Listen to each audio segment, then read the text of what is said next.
Hello and welcome to your Archetype Exploration program for self-awareness and integration. This is a program that also has a live option. I run it every year or so, or twice a year, depending on what else is going on. And it's based off the archetypes that are in a book called Awakening the Heroes Within. Here we go. By Carol S. Pearson. So it is written on the Archetypes page of my website if you'd like to go and check out that book. It's an amazing book. Everything we talk about in this program can be elaborated on in that book, and I've found it as just an amazing source of self-reflection, self-awareness, a tool to help me navigate my life. And so I was very inspired to work with these particular archetypes. There are so many archetypes in the world that can be used in different contexts, different frameworks, but these ones I found just so relatable to me and coherent inside of the context of the hero's journey, which is one of the most famous and commonly seen narrative arcs that we as humans make stories with. We will talk about more of that later. But essentially, welcome to the program. Those are the sources of my information if you want to elaborate on what we find out today.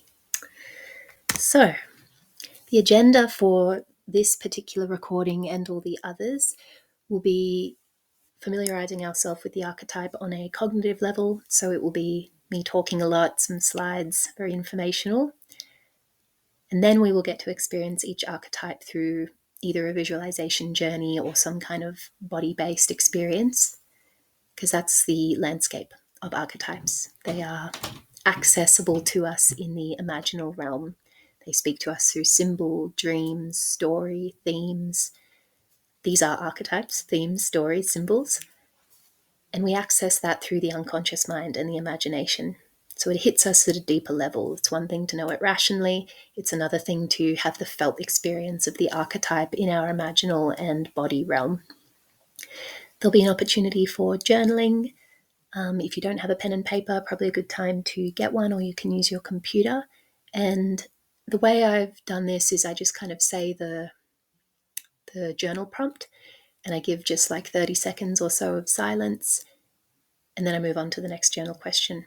If you want longer, pause the recording, take as much time as you want, but it can also be completely valid and helpful just to use a short time to jot down any insights and take the timing that I organically deliver to you. Up to you how you use this. In the live program, we have group share, and it is always so rich because the nature of archetypes is that we will relate to them differently depending on where we're at in our journey. And the hero's journey is not linear. It doesn't go chapter 1, chapter 2, chapter 3, finished. It's spiral-like. We will continue to deepen and re-meet these themes over and over again at different levels in different ways. So hearing from other people in the group reflects to us different expressions of each archetype. It supports our own unearthing of insight because we can have different fragments of the diamond. You know, a diamond has multiple facets, and depending on where we're standing, we can get access to 2 or 3, but somebody standing on the other side gets to see it from the other side. So the group shares, if you do get the opportunity to join a group program, are probably the richest part. Obviously, we can get a lot done on our own, but it's in community and collective that we can integrate those things as well.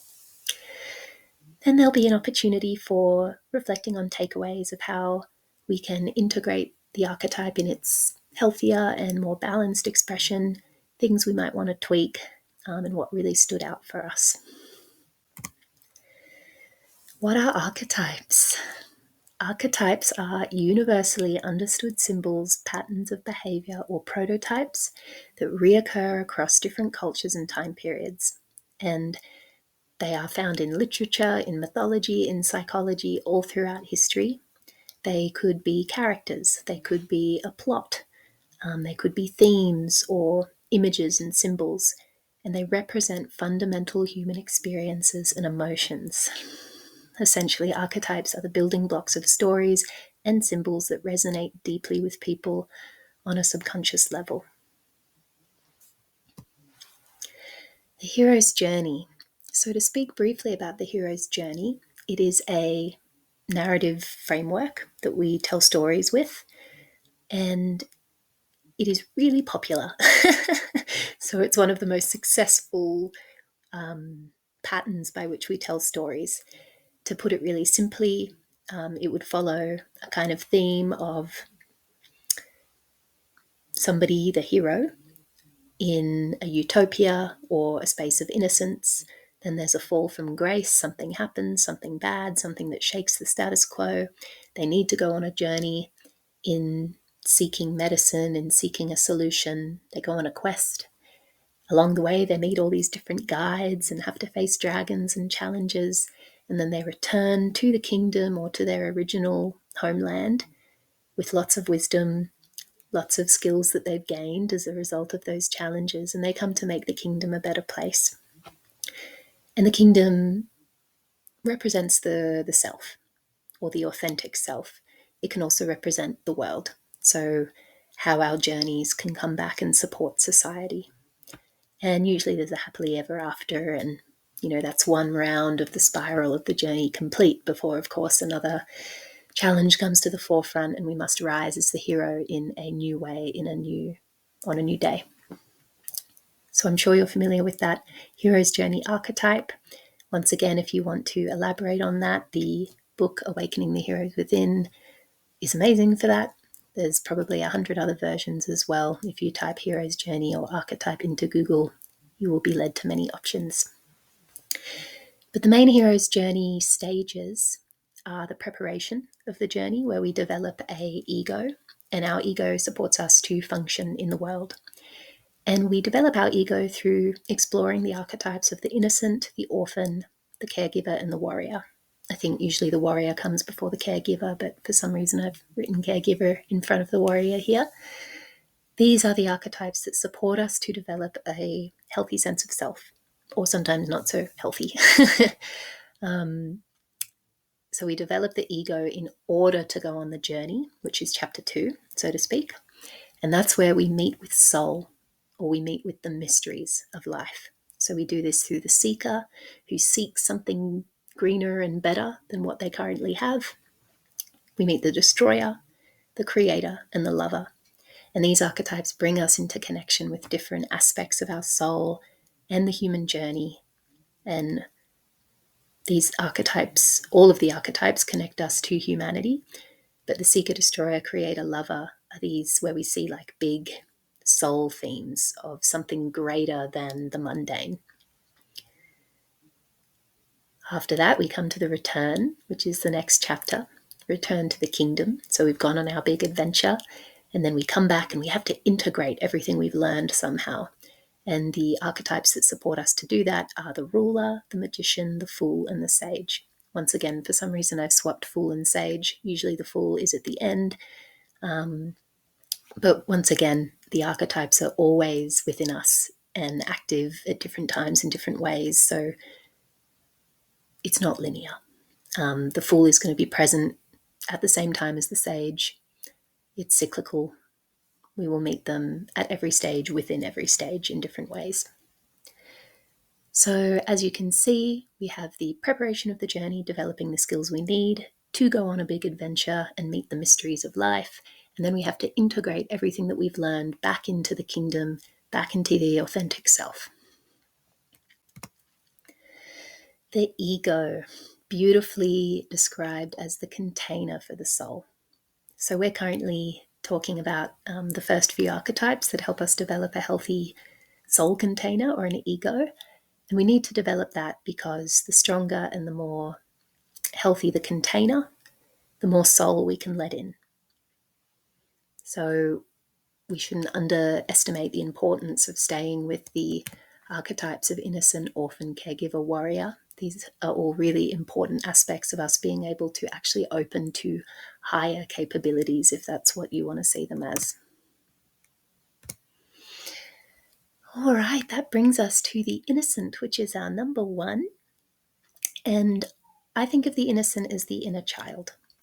As you can see, I've put the tarot card of the 10 of Cups as one of our images for the innocent, because it kind of represents this like happy ever after scenario. And going to childhood and the psychology of childhood and our neurobiological needs as infants, it speaks to a happy family. So, two caregivers, one with more masculine energies, structure, support, sustaining, more feminine energy of the mother archetype. So there's that nurturing, that softness. And, then there's companionship in the sibling, this beautiful paradise, utopia, everything as well. So the innocent is the part of us that trusts life, ourselves, and other people. It is the part of us that has faith and hope, even when on the surface things look impossible. It is the part of us that keeps the faith in whatever we are hoping for. It is also the part of us that allows to trust others enough to learn from them. So it is essential to learning the basic skills of life and work. And to speak on that briefly, the innocent helps us to develop the skills of a healthy ego, because the innocent learns everything from the people it's around, the community, the caregivers, those skills of learning how to eat food with a knife and fork, those skills of being able to hide when there's thunder, those skills of, sorry, the noise is distracting me, those skills of just daily living. We learn that from our caregivers, but in order to do that, there has to be enough trust there. So trust is a huge aspect of the inner child, and also one of the gifts of our innocent. We'll get more into that later, but of course, write down any points that really stick out to you. The goal of the innocent is to remain in safety. Its fear is abandonment. Its response to the dragon or the problem, the dragon's a metaphor for the problem, is to deny the problem. That doesn't exist. Nope. If I can't see it, it's not there. Or to seek rescue. So there's that sense of dependence on the caregiver, the dependence on someone else outside of it to rescue it, to solve the problems. The innocent isn't particularly empowered. It doesn't have that sense of self-reliance or ability to do things for itself. It's still very much in this dependence mindset. The task of the innocent is fidelity and discernment.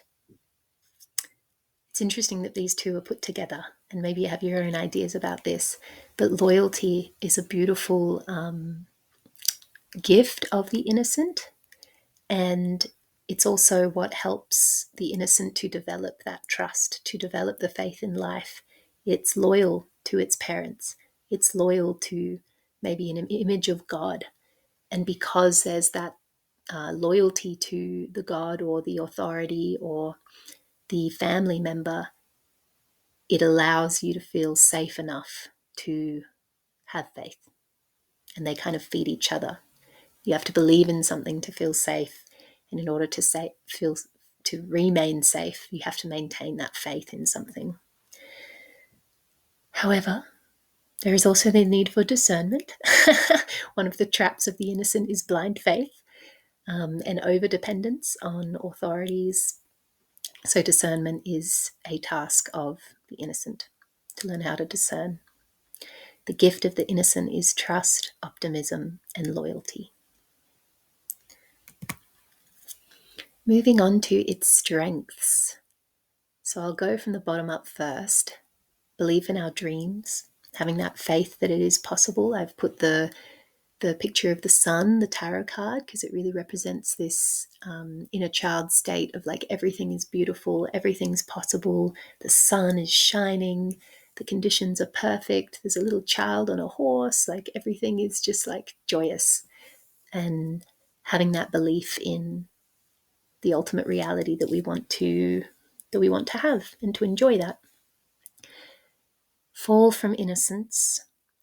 The fall from innocence happens. We all fall from innocence. We all fall from grace. And yet the inner child remains pure. So even though something bad happened, it still has this belief of it's going to be okay. There is a utopia. We'll get there. Or mum will come back. these kind of thoughts where abandonment can happen or bad things can happen, but it doesn't impact the strength and faith of heart of the pure one, of the innocent. Yeah, so back to this God kind of theme, the state of believing that we are loved and safe in the universe. That's a quality of the innocent. And that allows us to go through life with a lot less pain and to feel connected. So if you struggle to feel that you're safe and loved in the world, you'll be very interested in the orphan archetype, which comes after this. And it could be an opportunity to connect to your inner innocent and, cultivate that aspect of yourself that can trust in the goodness of life and others. This is one of my favorites. It is in the ego state of the innocent that miracles happen. All the other archetypes are too busy trying to control the outcome. So, because the innocent is reliant on others, higher powers, things outside of itself, it's not trying to control things. And that 100% full body faith, that's what's necessary for miracles to happen. So, if you want more miracles to happen in your life, getting to know your innocent and learning how to use your innocent wisely and with discernment, maybe you can attract more miracles by attuning to the vibration of the innocent, where anything's possible. There's no doubt in your mind this is going to happen. Pitfalls of the innocent: blind faith, believing authorities at all cost. The authority can do no wrong. And when the authority does do wrong, its strategy is denial, because it wants to remain in that state of innocence where people are worth believing, where it's safe. It wants to remain safe. That's its goal, and it will do that at any cost. Pitfalls: anxiety and dependence. So kind of thinking about attachment styles. If you're over dependent on things and people outside of you in order to be safe, when those things aren't there, it can be that inability to be alone. And that is another skill, being alone, that you'll learn about with the orphan archetype and what differentiates the innocent from the orphan. But if there's a lot of anxiety there, it can maybe point us towards there being an inner child that isn't good at self-soothing because it's over-dependent on others. Black and white thinking is an interesting one with the innocent. Either it's safe or it's not. So that's very black and white. Yes, no, mum is safe. Those people out there behind the fence are not. We're going to stay here in the fence. And it might stop you from stepping outside of your comfort zone and growing, because out there is dangerous and here I want to remain safe. So more room for paradox, more room for nuance. These are kind of skills of a more like psychologically mature individual, whereas staying in that like, oh, I'm safe here, so like no harm can be done here, that's more of an innocent trait. Naivety, being naive, risk of being manipulated. Yeah. Because people take advantage of your innocence quite literally. And I have the Six of Cups as the tarot card on the pitfalls, not because this card is inherently bad in any way, none of them are. It represents a garden, so we see a garden, and there's kind of a mentorship going on between the older person and the younger person. So it kind of speaks to that like dependence on older people, need for other people to take care of it, protect it. But it's also this kind of state of like, that's a positive thing. The mentorship is a positive thing. But the reason I put it in pitfalls is because we're kind of stuck in the garden. When we're dependent on other people, we can really only go to the barrier of the fence. And our sense of expansion in life, our sense of how we can mature is very limited if we are really stuck in dependence on a caregiver or a spouse, or even like God, an authority figure of some kind. All right, some examples in popular culture. Funny little combination we've got there. I've got Dorothy from The Wizard of Oz. Her story is a classic hero's journey story. So she's in Kansas, everything's good, everything's simple. Then there's a tornado. Suddenly she lands in Oz and she's like, where the hell am I? She meets the Wicked Witch of the West. All these things happen, but she heard about the Wizard of Oz who can help her go home. In the end, sorry if you haven't seen The Wizard of Oz, I'm going to spoil it. Her and her band of her friends, in song, classic innocent style, go to see the wizard, the wonderful Wizard of Oz, and they actually realize he's a fraud. So, yeah, the fall from grace of the innocent, of, oh, the authority isn't worth my trust, and he's not going to save me. He's not going to save me. That's the fall from grace. Nonetheless, she remains pure, and it's her innocent state, her state of innocence, where she clicks her heels together. There's no place like home, there's no place like home, there's no place like home, and she can go home. I don't know if all those things happened in the right order. It's been a little while since I've seen The Wizard of Oz, but that sense of the miracle and the faith and the purity of Dorothy. And then she can come back to the kingdom and she appreciates everyone and her family and her beautiful, simple life even more because she went on that journey. So she's a symbol of the hero's journey, but also that innocence. And she has her little sidekick friend there, so she's never alone. The innocent is not alone. Then we have Samwise Gamgee from Lord of the Rings. I chose him because his loyalty to Frodo is what saves the day. For anyone who hasn't seen the films, once again, I'm going to spoil it for you. But Sam essentially carries Frodo, the ring bearer, to the peak of Mordor, so that the ring can be put in the fire. You know, they travel together. He's always loyal to Frodo. He goes literally through so many trials with Frodo, the ring bearer. But it's Sam's loyalty and faith that they will get back to the Shire, get back to paradise, that essentially saves the world. As much as we have respect for Frodo, he also is a form of the innocent in his own way, but he definitely has a lot more of the burden of the orphan. He's the ring bearer. He carries the burden of the ring, whereas Sam never had to feel that burden completely. But his love for Frodo, his purity, and his constant love of the Shire plays a really important part of saving the world. And then we have SpongeBob, bit of a lighter story. I chose SpongeBob because he just has infinite enthusiasm, positivity for life. He is very fragile, to criticism and anything that would force him to come up and see that he's an empowered individual. He kind of stays in that like Neverland Peter Pan space. And yeah, he's just such a beautiful symbol of innocence. Okay, so this page shows different levels of how the innocent can show up, and when we know we're moving towards more mature expressions of, or psychologically developed expressions of the innocent. So in its shadow form, the innocent can show up as denial, repression, blaming, conformity, irrational optimism, and risk-taking. The call of the innocent is safe, secure environment that can allow our innocent to come forth, to be developed when we feel safe enough to have faith. A desire to be protected. So when we have a desire to be protected, that innocent can come forth. We want to kind of project that sense of safety onto someone else. The experience of unconditional love and acceptance. Beautiful, beautiful call to creation of the innocent within us in a way that we can tap into the innocent in ourselves.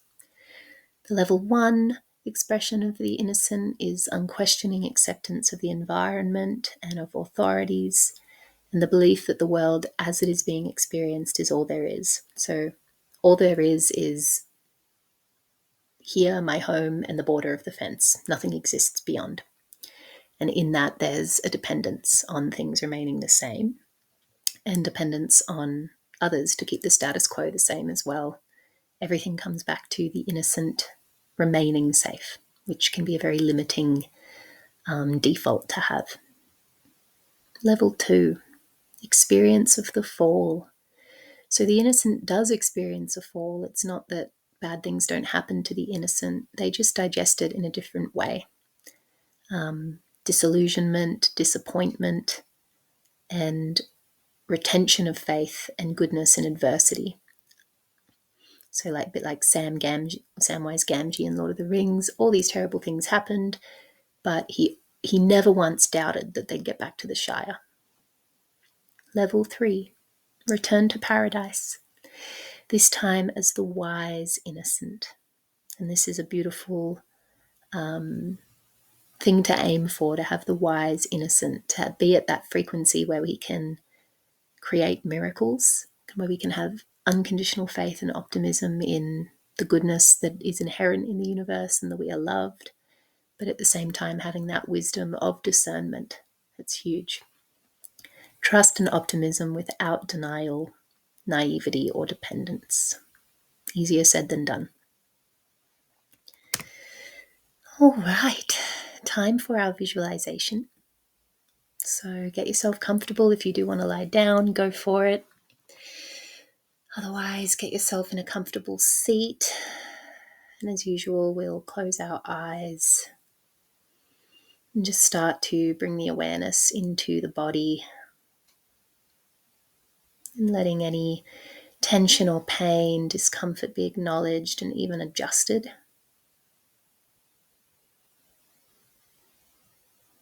Make any adjustments you need to be comfortable. And then tuning into the breath. This might be the first time that we've felt and focused and had presence with the breath all day. So let's really take that moment.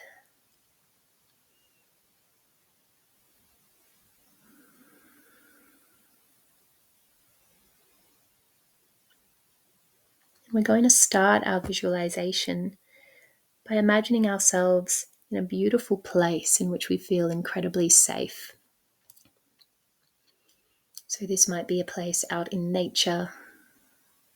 This might be a childhood house, a room, your favorite friend's house. You can start to cultivate this space with all the things that make you feel safe and happy. So maybe there's particular colors that you love, or objects that support your sense of joy and well-being.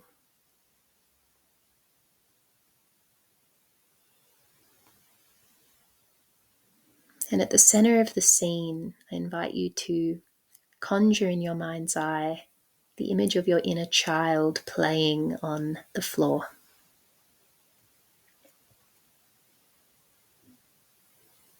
Notice what the child is playing with, how the child is playing.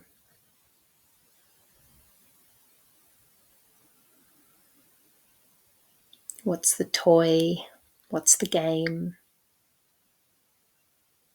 And you might even watch the child move from one game to the next, expressing its joyful, creative self in the safe container of this environment.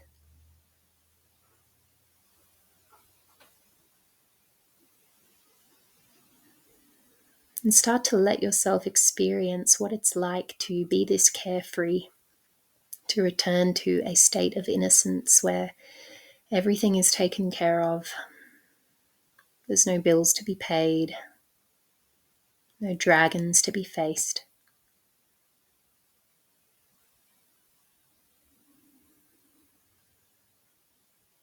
And allow any barriers or emotions that come up in that process just to be gently witnessed. Gently let go and see if more and more of you can open to this experience of being completely safe.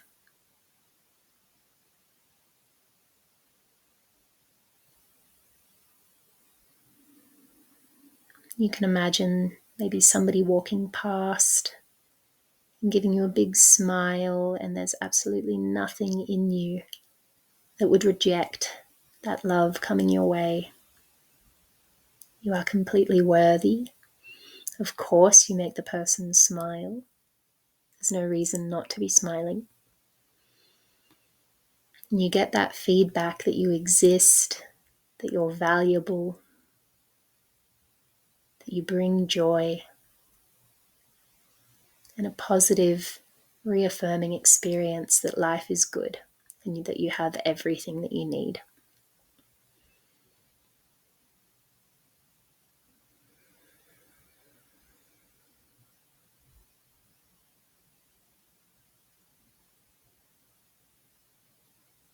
Imagine that the inner child, your innocent, starts to get up and run.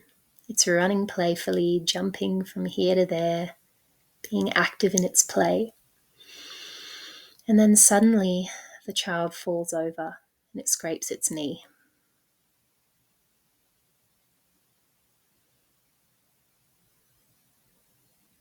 And you see, as people come to help the child, there are band-aids, there's kissing of the boo-boo. The child is comforted and reassured that things will be taken care of.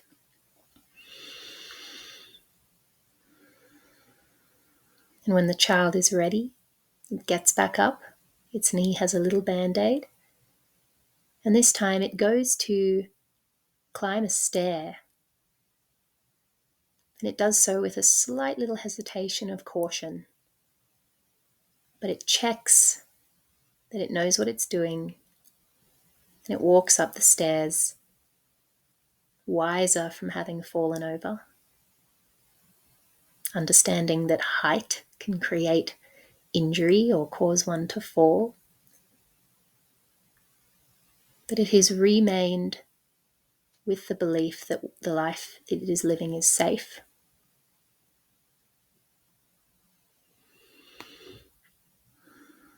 And that it will be taken care of when things happen.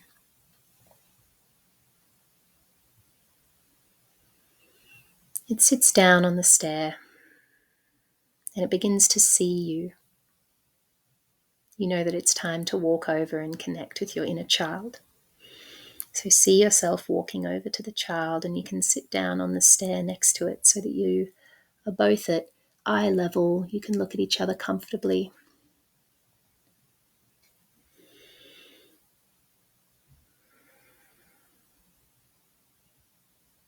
And you and the inner child hold hands. And you know that it is time to make a miracle. With the support of the frequency of the innocent energy, you both close your eyes. And it's time for you to make a miracle happen. This is your magic wand moment, where if you had a magic wand and you could make anything happen in your life right now, if money wasn't an obstacle, if obstacles didn't even exist, and all you had to do was believe, what miracle would you make happen in your life right now? And holding the hand of your inner child, see both of you radiating light, radiating the frequency of miracle making. Feel yourself creating that miracle. Feel the reality of that miracle present. You can see the outcome in your mind's eye as bright as day, shining, letting any doubt dissipate, and hand yourself fully over to the desired outcome and the absolute possibility that it's real.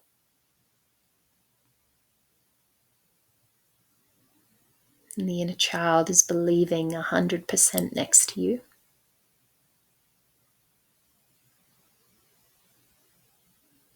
You're both believing at the same time, a charge of belief, bringing a miracle into the world.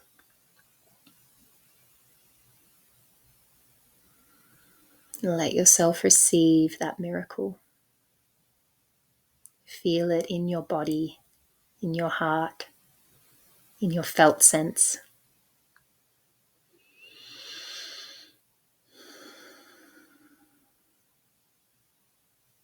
And when you feel as if you've birthed that miracle, you can keep that sense of goodness, of gratefulness, of optimism and faith as you open your eyes towards your inner child, and your inner child looks back at you.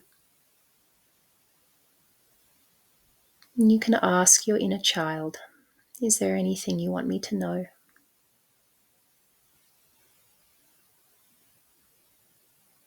And just be receptive.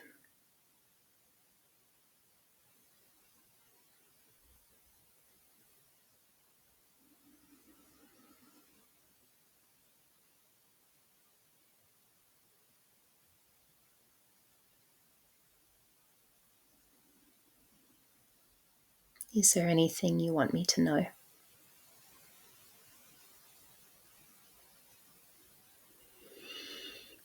And taking that message, that wisdom from your innocent,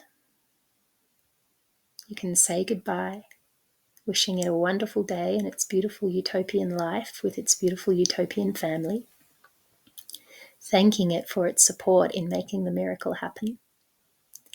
And carry that miracle with you in your heart. Maybe you have a physical object that you bring to remind you. And you can slowly start to walk away from the innocent with the evidence of the miracle in your bag, in your hand, in your heart. And bring it with you as you come back to your body, as you come back to this moment. And you can journal down anything that felt particularly strong. Make any notes you need to. We'll be moving on to our journal questions. So pause the video if you need to.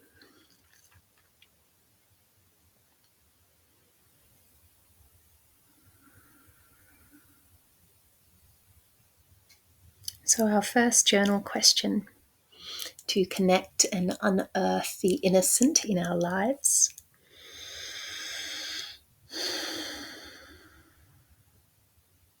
What makes me feel safe? Or what do I need to feel safe?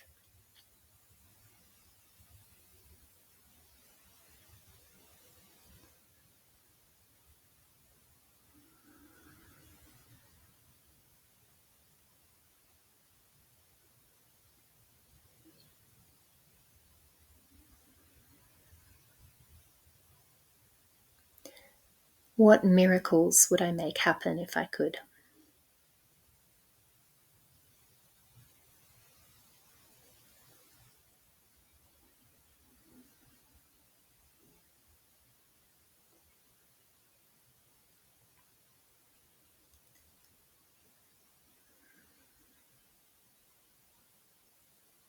What would my ideal life look like?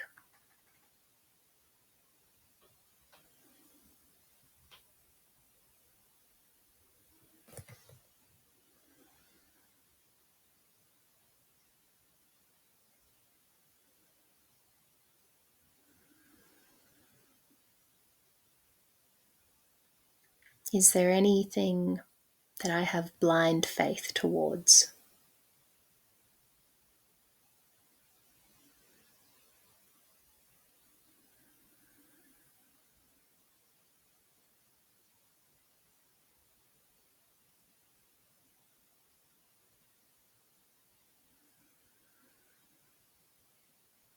Where do I see the qualities of the innocent, shadowy or bright, in myself and in my life?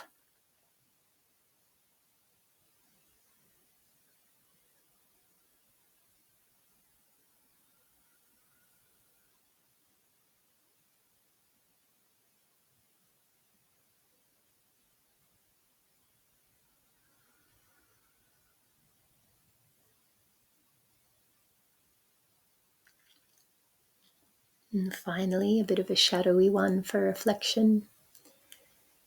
Where in my life do I maintain a sense of dependence? Or where do I not take responsibility for myself?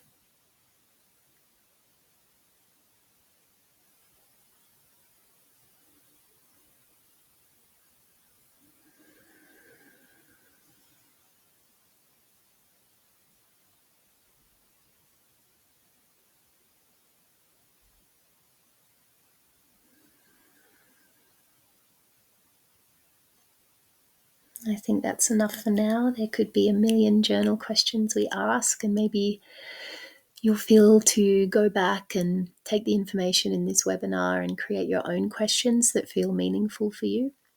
As I said, these are just a few facets of the diamond, of the archetype of the innocent. So I encourage you to do more feeling, more meditating, more contemplation of symbols of the innocent, of these themes, and finding other resources where necessary to deepen your sense of connection to the innocent. And we're going to leave it that for now. Less is more. Integrate one thing as opposed to be messy with many. And on that point, takeaways. This is maybe one of the most important parts. What can you take away from what you've learned about the innocent? How can you integrate this archetype, embody this archetype in a way that serves you better?